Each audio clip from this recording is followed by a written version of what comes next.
Covid. O que é cérebro pandêmico e como ele afeta nosso dia a dia? A exposição prolongada ao estresse crônico provocado pela pandemia está tendo mais consequências do que podemos imaginar. Sento para escrever este texto. Começo.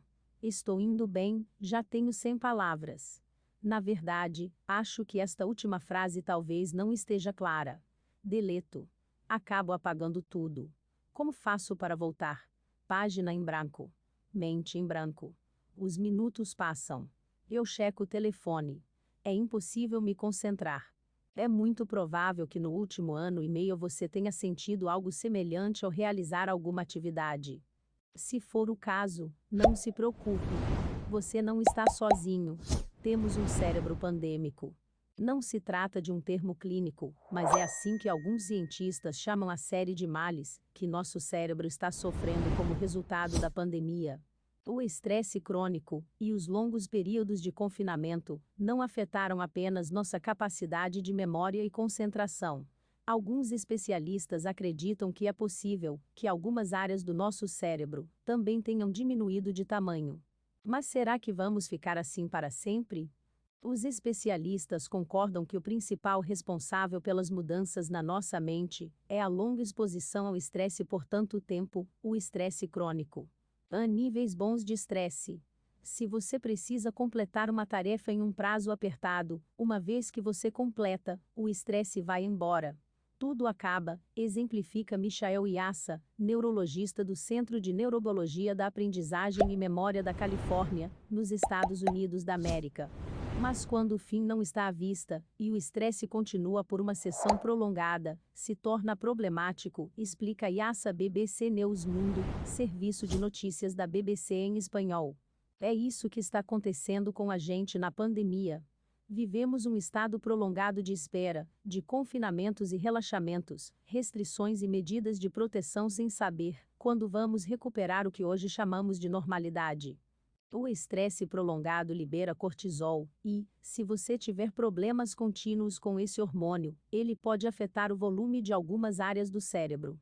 A neuropsicóloga Barbara Saakyan, da Universidade de Cambridge, no Reino Unido, tem analisado os efeitos do distanciamento social e da ansiedade durante a pandemia em nossa massa encefálica.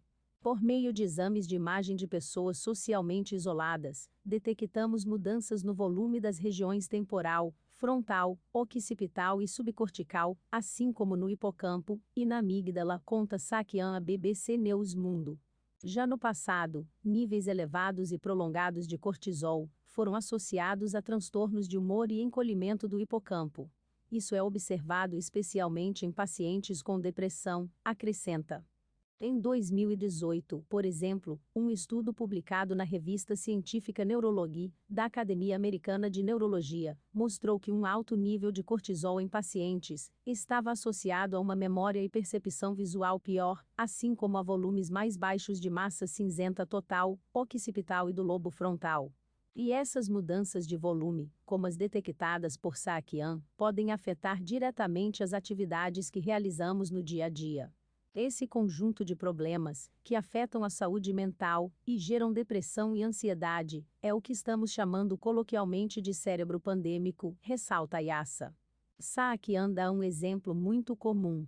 Você para o carro em um estacionamento de vários níveis em um shopping. Você volta depois de várias horas. Por um momento, você se perde e não consegue lembrar onde deixou o carro. O hipocampo é a área do cérebro responsável por implementar essa memória, justamente uma das áreas mais afetadas pelos efeitos da pandemia. O hipocampo também está envolvido nos processos de aprendizagem. Além disso, é uma área que normalmente se deteriora com a idade. É por isso que os idosos podem ser mais vulneráveis, embora também tenhamos detectado que as crianças podem sofrer atrasos no desenvolvimento social e de linguagem, argumenta Saakyan. Mas os efeitos do chamado cérebro pandêmico vão muito além de um leve comprometimento da memória ou declínio na capacidade de aprendizagem. Há muitos receptores que são sensíveis ao cortisol, por isso várias redes neurais são afetadas, o que se revela em nossas possíveis oscilações de humor frequentes, sentimentos de medo ou incapacidade de concentração, de realizar várias tarefas ao mesmo tempo, ou tomar decisões sem hesitação. Isso se deve ao seu impacto no sistema límbico e na amígdala, sendo esta última responsável por nos fazer sentir emoções. Muitos pacientes descrevem uma sensação de névoa cerebral e se queixam que não tomam mais decisões da mesma forma que faziam antes, explica Yassa.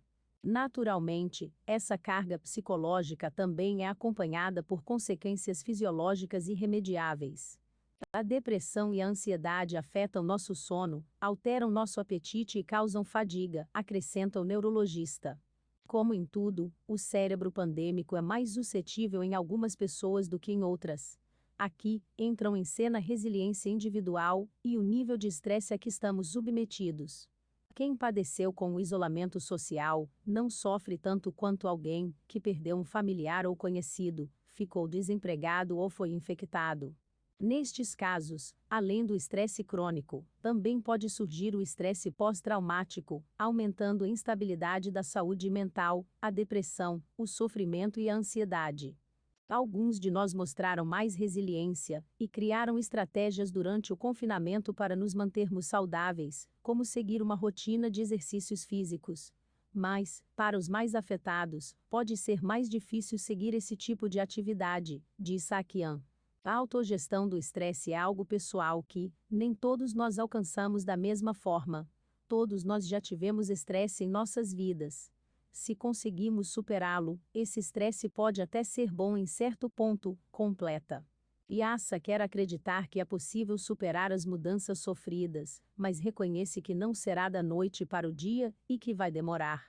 As pessoas superam desastres naturais, ou a perda de entes queridos, por isso também devemos superar isso. Mas primeiro a causa precisa desaparecer, esclarece. À medida que as liberdades forem recuperadas, e as pessoas retomarem o contato social, todos nós vamos melhorar, acrescenta Sakian.